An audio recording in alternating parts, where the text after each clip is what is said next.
Bonjour à toutes et à tous et bienvenue dans ce premier épisode du podcast Best Épargne. Le rendez-vous où on parle d'épargne, d'investissement, d'éducation financière, simplement, clairement et surtout sans tabou.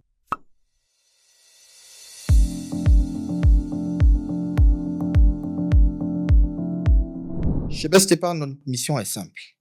Aider chacun à connaître les différents produits financiers disponibles dans la zone UMOA et à comprendre comment fonctionne l'épargne, comment se construisent les décisions financières et comment investir de manière éclairée, que vous soyez débutant, intermédiaire ou expert.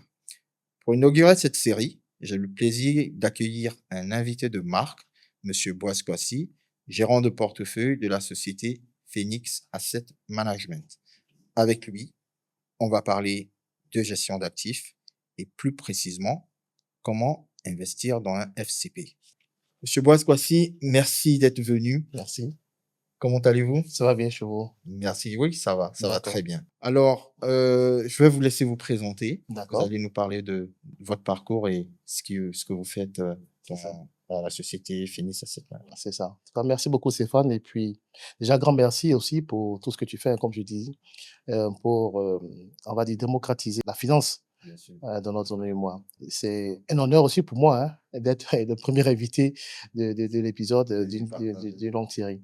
Alors, pour me présenter, pour faire simple, je dirais que je suis Boaz Kwasi, donc responsable de gestion d'actifs, chez Phoenix Africa Asset Management, qui est une société de gestion d'OPCVM, agréée donc dans l'espace UMOA.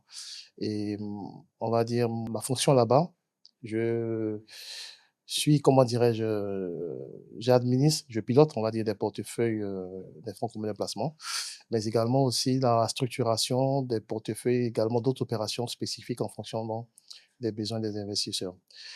Alors, pour parler de mon parcours académique, je dirais que je suis plus dans la finance parce que j'ai fait l'ingénierie financière, donc à l'université d'Abidjan, dont je salue mes amis et frères de promotion, la 8e promotion donc de l'ingénierie financière de l'université d'Abidjan.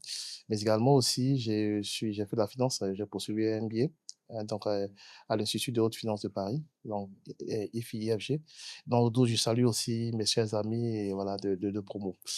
Alors, ce que je peux dire principalement, c'est que aujourd'hui, mon rôle au sein donc de Phoenix, c'est-à-dire en plus donc de piloter, de structurer des portefeuilles d'autres opérations, donc j'apporte aussi mon appui, mon expérience donc à l'ensemble des services des entités en fait, pour le développement donc de l'entreprise. Donc c'est un peu ce que je fais chez Phoenix.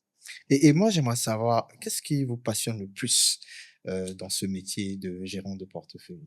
Oui, il faut dire que c'est un métier quand même assez passionnant, Mhm. mais également aussi stressant parce que ça nous engage. Bien sûr. Ça nous engage sur beaucoup d'aspects parce que les clients nous font confiance. Donc, ce qui me passionne en réalité, c'est notre capacité, on va dire, à transformer des opportunités de croissance. Donc, transformer l'épargne ou la disponibilité des investisseurs donc en produits pour pouvoir donc leur permettre de pouvoir réaliser donc voilà, des plus-values, des gains. C'est très intéressant. Et comment cette superbe expérience que vous avez influence votre gestion, la façon dont vous gérez les fonds au quotidien? Alors, je pense que l'expérience aussi m'a donné quand même une D'accord. autre vision parce qu'il faut dire qu'au départ, généralement, quand on commence cette activité, on est très, très à fond, très euphorique, on a C'est l'intention de cool. faire de belles choses, mais l'expérience nous donne encore une autre vision de la chose. Mhm. C'est-à-dire que c'est vrai que nous sommes tous à la course à la rentabilité parce que comme je dis, notre objectif, c'est de rentabiliser la façon la plus optimale possible l'épargne des investisseurs. Mais il y a un élément qu'il faut prendre en compte, c'est-à-dire le risque. Tout à fait. Donc, aujourd'hui, peut-être je ne ferai plus comme il y a peut-être 5 ans, 6 ans en arrière ou 7 ans, mais aujourd'hui, j'associe et risque et rentabilité dans mes prises de décision. Alors, on va rentrer dans le vif du sujet, parce que l'objectif, c'est bien sûr de comprendre ce que c'est qu'une FCP. Donc, vous qui êtes professionnel aguerri de la gestion d'actifs, comment définirez-vous pour l'individu lambda, de façon simple, ce que c'est qu'un fonds commun de placement? D'accord. D'accord. Et c'est une très belle question parce que ça nous revient très souvent.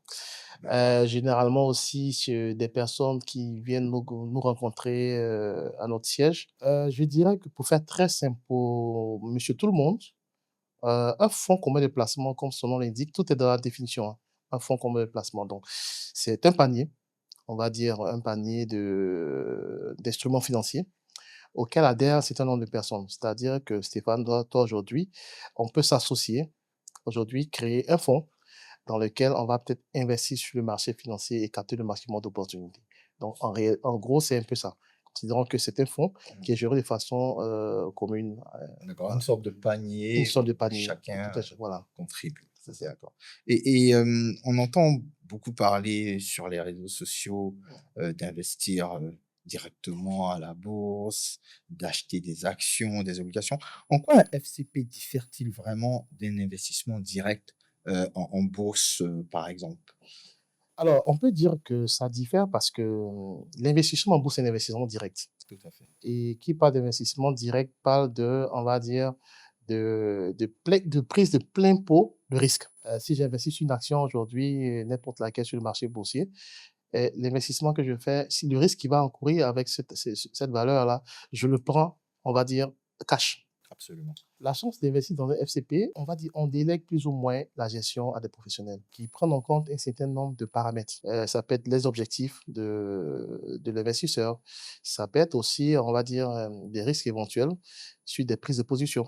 Donc aujourd'hui, je ne vais pas acheter une entreprise, enfin, des valeurs qui cartonnent sur le marché ou voilà, qui sont, quand on regarde à vue d'œil, qui paraissent bien, mais je vais tenir compte encore, comme je dis tout à l'heure, du risque Tout à fait. éventuellement associé. Parce que l'objectif à la fin de la journée, c'est de pouvoir sécuriser l'épargne des personnes qui nous ont fait confiance, Mmh. mais également leur apporter, on va dire, cette rentabilité-là tant souhaitée. Alors moi, j'aimerais savoir quels sont les types de FCP les plus courants? Alors, les types de FCP les plus courants, c'est-à-dire que je pense que comme je disais, ça se passe sur tous les marchés, hein. Mmh. On a les plus courants sont des FCP obligataires. D'accord. Des FCP obligataires qui sont les plus gros d'ailleurs, généralement dans la plupart des grandes places financières, mais également aussi dans notre région. Alors, on a des FCP obligataires, mais également il y a d'autres types de FCP. Alors, les FCP obligataires, bon, comme le nom le dit, c'est les FCP qui sont investis majoritairement sur des obligations, donc ils ne présentent pas véritablement de risque pour l'instant dans notre marché. Voilà, dans notre marché. Après, à côté de ces FCP obligataires, on a d'autres FCP monétaires qui sont des FCP court terme, donc très sécurisés, mais généralement, c'est des FCP qui sont le plus souvent dédiés aux entreprises qui ont besoin d'apporter, on va dire, d'avoir une gestion un peu plus optimale de la trésorerie, de leur surplus de trésorerie. Donc, ce sont les FCP qui sont très bien pour ces personnes-là, ce type d'investisseurs. Quoique d'autres personnes, des particuliers, peuvent s'intéresser à ces FCP, mais comme je dit, c'est des FCP court terme qui, voilà, c'est très sécurisé. À côté de celui-là, on a des FCP actions, Action. donc purement actions, qui ont une grande proche action pour aller capter, on va dire, tout ce qui est performance, tout ce Mmh. qui est gain supplémentaire sur le marché des actions. Donc, qui parle de performance parle de risques associés Bien sûr. éventuellement qui va avec. Et on a des FCP qui sont diversifiés. On fait des FCP diversifiés pour des personnes qui véritablement souhaitent avoir de la performance, mais également en réduisant plus ou moins le risque exposé. Tout à fait. Voilà, donc on a des FCP mixtes, en fonction donc des FCP mixtes, il y en a plusieurs, en fonction donc de l'appétit des investisseurs au risque. Donc il y en a qui sont un peu plus actions, Mmh. il y en a qui sont un peu plus obligataires. Donc c'est voilà, ce sont ces types de FCP que nous rencontrons le plus souvent sur les marchés. Ah, ça tombe bien parce que moi, j'allais vous poser la question, de savoir à quel type de profil correspond, le type de fonds. Si parce que là, vous m'avez dit que pour les personnes qui aiment le risque, par exemple, moi, C'est je ça, suis un jeune, je veux investir, je suis prêt à prendre des risques, c'est ça. je vais vers quel type d'FCP? Alors moi je dirais pour des jeunes, Mmh. pour des jeunes qui épargnent, je leur conseillerais des FCP actions. D'accord. Actions, pourquoi? Parce que, les FCP actions, on se dit que la personne est jeune, elle a le temps encore devant elle Mmh. et les FCP actions, généralement, on l'investit pour le long terme. D'accord, je Le vois. long terme, ça nous permet de pouvoir, percevoir véritablement tout le gain qu'il y a sur des valeurs. Parce que si tu viens sur du court terme, tu peux arriver à un moment où peut-être que le marché est en train de se corriger Bien et sûr. tu vas subir, on va dire, la contre-performance du marché. Donc, Mmh. sur le long terme, il y a cette possibilité-là de pouvoir rentabiliser son épargne, son investissement. Donc, pour des personnes qui sont jeunes, qui n'ont pas peur de prendre de risques, qui sont vraiment à fond, je leur conseillerais des FCP actions. Après, on peut avoir des personnes, des investisseurs qui ont un peu peur de prendre des risques, mais en même temps qui souhaitent avoir de la performance. On Bien pourrait sûr. penser que c'est paradoxal. Comme on dit, la performance va avec le risque. Bien sûr. C'est pour cela qu'on a créé des FCP diversifiés. Et comme on dit, la diversification, les FCP diversifiés, l'allocation des FCP diversifiés dépend, on va dire, des sociétés de gestion, des cibles véritablement qu'elles visent. Donc, on peut avoir des FCP diversifiés qui ont une très grosse action, donc diversifiés mais un peu plus agressifs, et des FCP diversifiés qui ont une poche obligataire qui sont un peu plus voilà, modérés, qui sont un peu sur la défensive, voilà, voilà. Mais tout en produisant une certaine rentabilité. C'est très intéressant ce que vous dites parce que on voit que voilà pourquoi il faut aller vers des personnes, des professionnels agréés du métier, parce que chaque personne est différente C'est ça, et chaque personne a un profil qui est propre à lui. tout à fait. Et chaque personne doit investir dans le fonds qui lui correspond. Tout à Donc, fait. encore une fois, aller toujours vers des professionnels agréés. Alors donc, moi, j'aimerais savoir, quels sont les avantages, à investir dans un FCP pour un débutant? Par exemple, je veux investir et on me parle j'entends parler de FCP. Quel avantage ça me procure d'investir dans un FCP quand je suis débutant? Oui, lorsqu'on est débutant, il y a un avantage parce que déjà, on n'a pas à se soucier dans un premier temps voilà, des placements que nous faisons. Parce que ces placements, comme on a dit, sont dédiés, on va dire, à des professionnels. C'est ça. Donc, ils prennent le minimum de risques sur des valeurs qu'ils sont capables de pouvoir produire donc de la performance. Il y a cet aspect-là.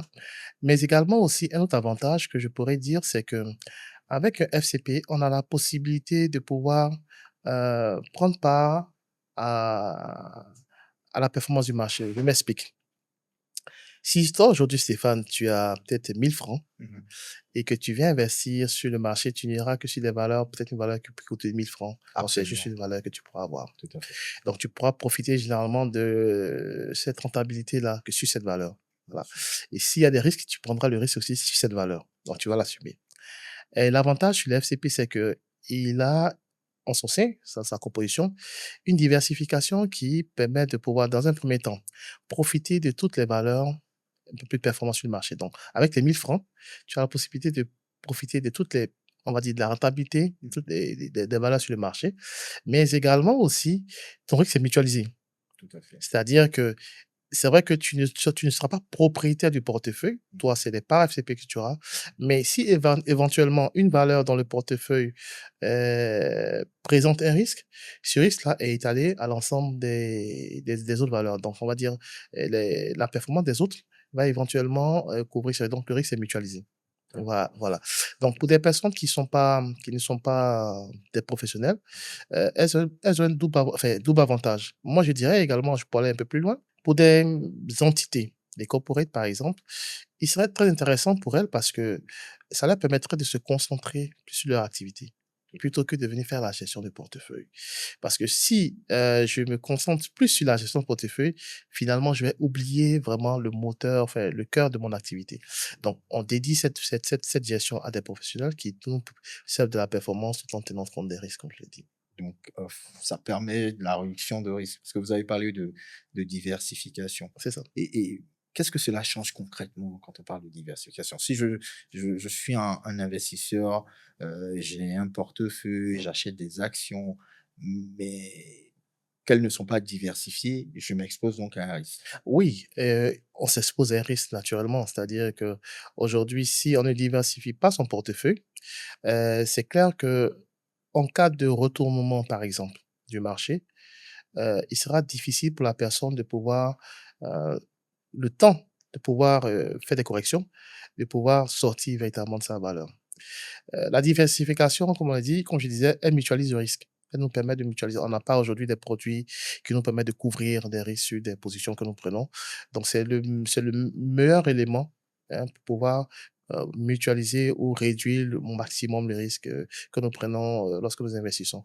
Parce que après, il ne faudrait pas l'oublier, comme j'ai dit, la plupart du temps, lorsqu'on conseille les gens, lorsqu'on essaie d'emmener les gens à l'investissement, on leur parle très peu des risques Absolument. qui Je sont suis tout à fait associés. d'accord avec Voilà. vous.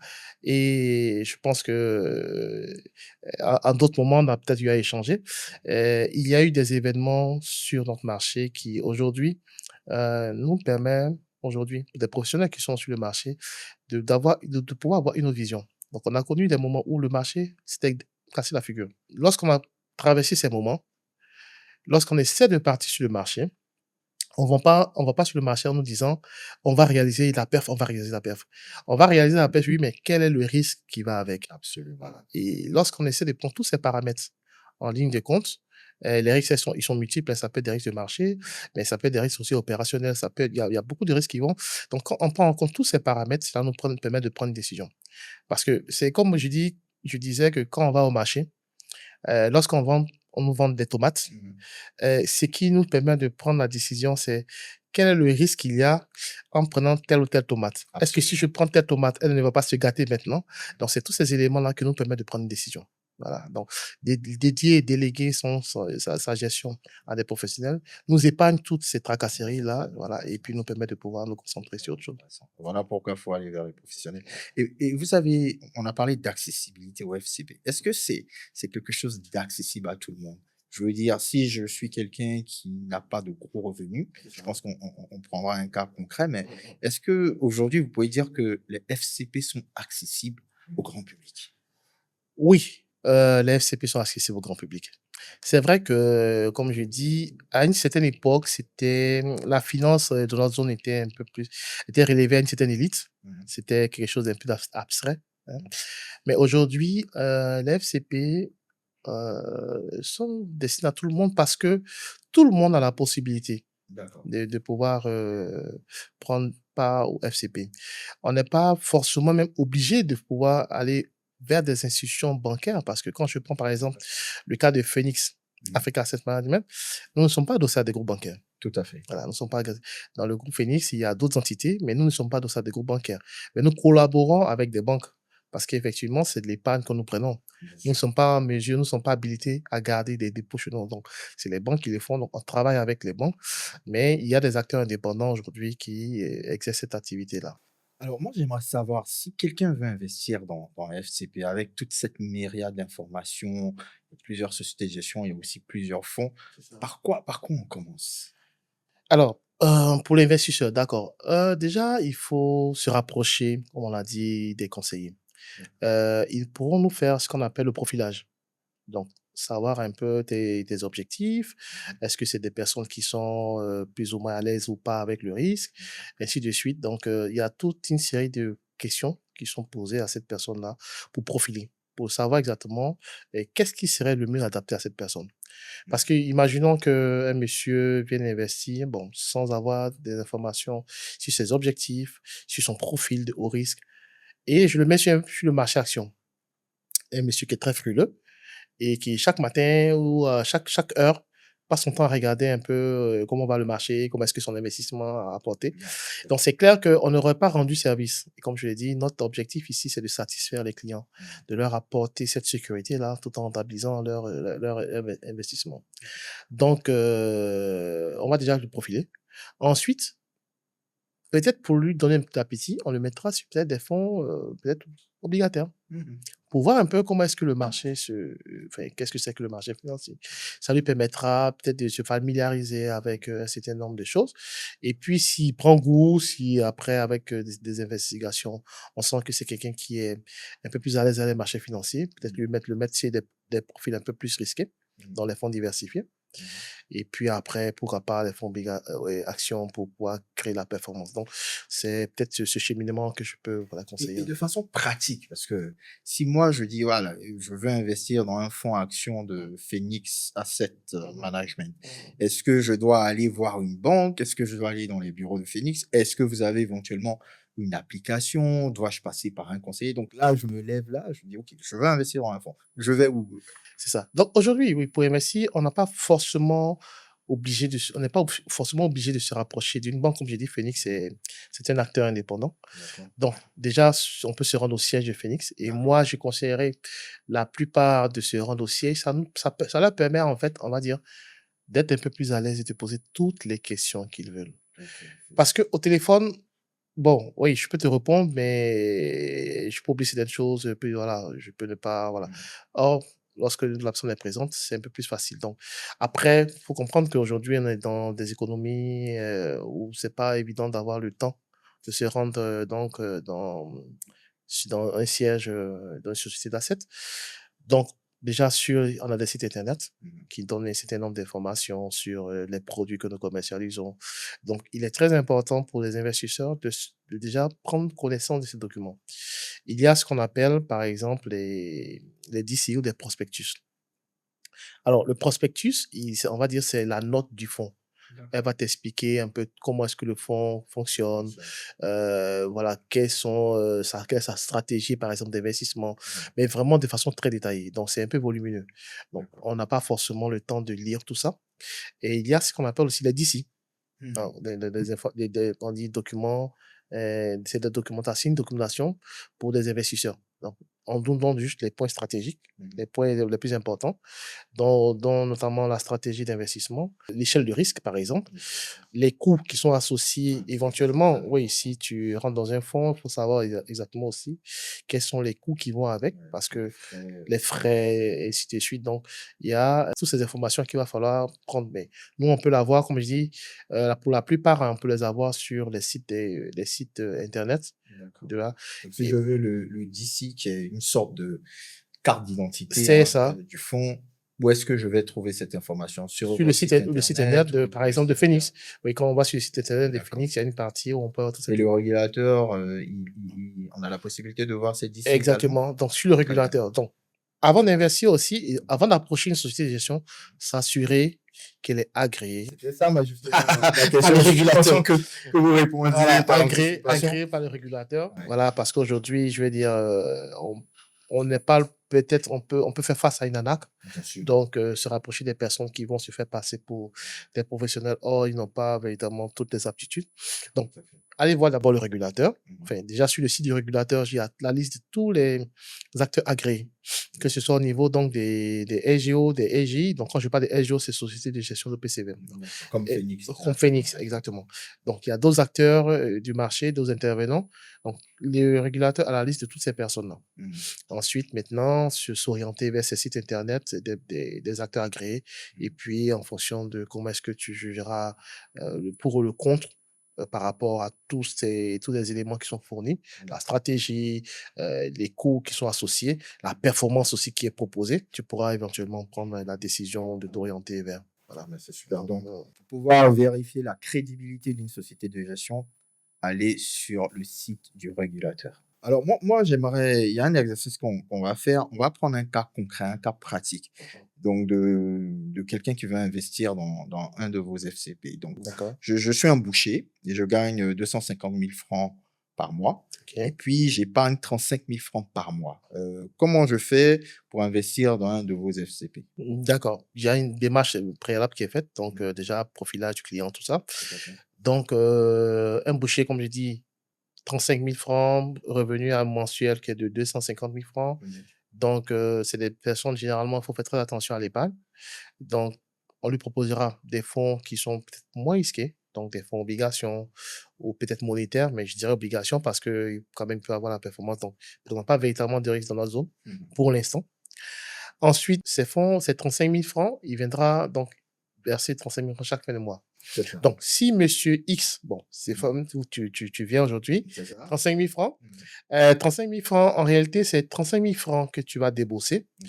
mais pour entrer dans un fonds, tu vas devoir payer des frais. Donc, Ce qu'on appelle les frais d'entrée. les frais d'entrée. Donc, ça va dépendre des sociétés de gestion. Donc, chaque société de gestion, en fonction du fonds qu'elle commercialise, elle a ses frais qui sont adossés donc, au fonds.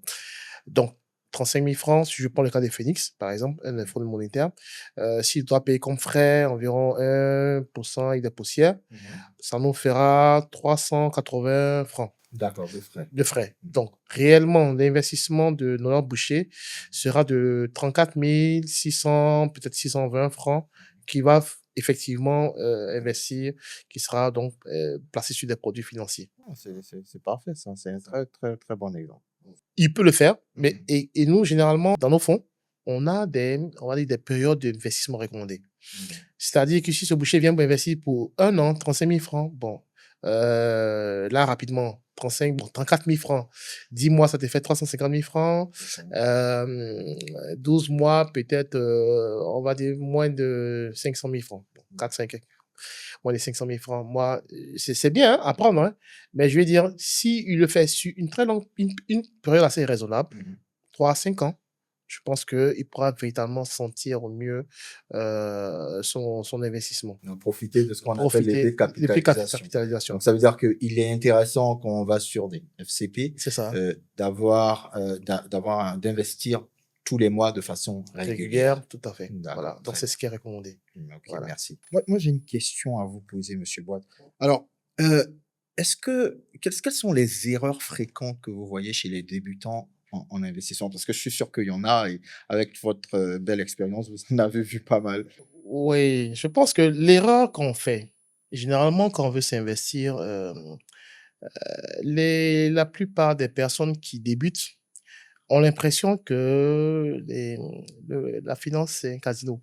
C'est ça, c'est un gros jeu. Un gros jeu, on vient gagner de l'argent facilement, voilà.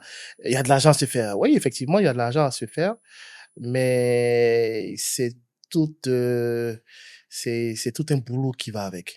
Voilà, c'est tout un boulot qui va avec. Donc généralement, cette erreur-là, la plupart des personnes le font. Ils ne tiennent pas compte du risque. Que je suis pas en train de dire qu'il faudrait pas aller sur les marchés financiers. Non, loin de là. Je dis qu'il faut avoir une autre approche des marchés financiers. Il faut avoir une autre approche des produits qui sont commercialisés. Les actions, oui, c'est bien. Il faut profiter aussi de la croissance de l'économie parce que plus les entreprises se portent bien, plus la croissance dans le pays est bonne. Donc, ça va revenir forcément en termes de dividendes aux différentes personnes, même aussi en gain en capital. Mais il faut tenir compte des risques. Parce que, je dis, les objectifs sont différents d'une personne à une autre. C'est pas parce que monsieur X a investi sur une action qui va te faire du 500%, du 400%, que lorsque j'irai sur le marché, j'aurai forcément mes 500 et mes 400%. Monsieur X est là peut-être depuis 100 ans, il a attendu longtemps pour atteindre cet objectif-là. Voilà, donc il faudrait aussi de la patience parce que ne pas se dire que forcément, lorsque on vient sur le marché, c'est gagner à 100%. Non, faut avoir une autre approche. C'est très intéressant. Alors, moi, c'est tellement intéressant qu'on peut en parler pendant des Oui, heures. c'est ça. Alors, durant ma carrière, il y a un mot que j'entendais beaucoup auprès des gérants de portefeuille comme vous. On parlait de philosophie d'investissement. Donc, si on doit résumer, vous, Monsieur Boise, votre philosophie d'investissement, on va dire en une phrase, quelle sera-t-elle? En une phrase, ma philosophie des investissements, c'est, je dirais, rentabilité risque. Mhm. Moi, ça, c'est ma philosophie d'investissement. Je vais dire pour ce que j'ai eu à traverser depuis mon entrée sur le marché financier, Mhm. je vais dire qu'aujourd'hui, ma devise, c'est déjà le risque. Ça, c'est la première des choses que je mets en avant. Je dis, nous sommes des professionnels à qui des personnes nous ont confié leur épargne. Donc, nous avons pour objectif de pouvoir leur retourner cette confiance-là. Parce qu'il faudrait que ces personnes-là reviennent demain nous dire, oui, vous avez fait ce pourquoi je vous ai sollicité. Donc, mettre d'abord en avant le risque associé. Ensuite, la rentabilité viendra après. Alors, faut pas se presser, se précipiter aussi parce que je pense qu'on est très pressé de pouvoir se faire de l'argent sur les marchés financiers Mhm. et ça devrait pas être ce rôle-là que le marché comme j'ai dit, c'est pas un casino. C'est ça. On n'est pas venu pour jouer, c'est de l'économie que nous sommes montrés, voilà. Donc il faut être patient aussi. Patience, s'armer vraiment de patience et puis, voilà, se lancer. Donc je pense que c'est un appel qu'il faut que je lance peut-être à des personnes qui seraient intéressées Oui, absolument. et même à des Oui. personnes aussi qui sont déjà sur le marché et c'était peut-être de revoir revoir un peu leur approche.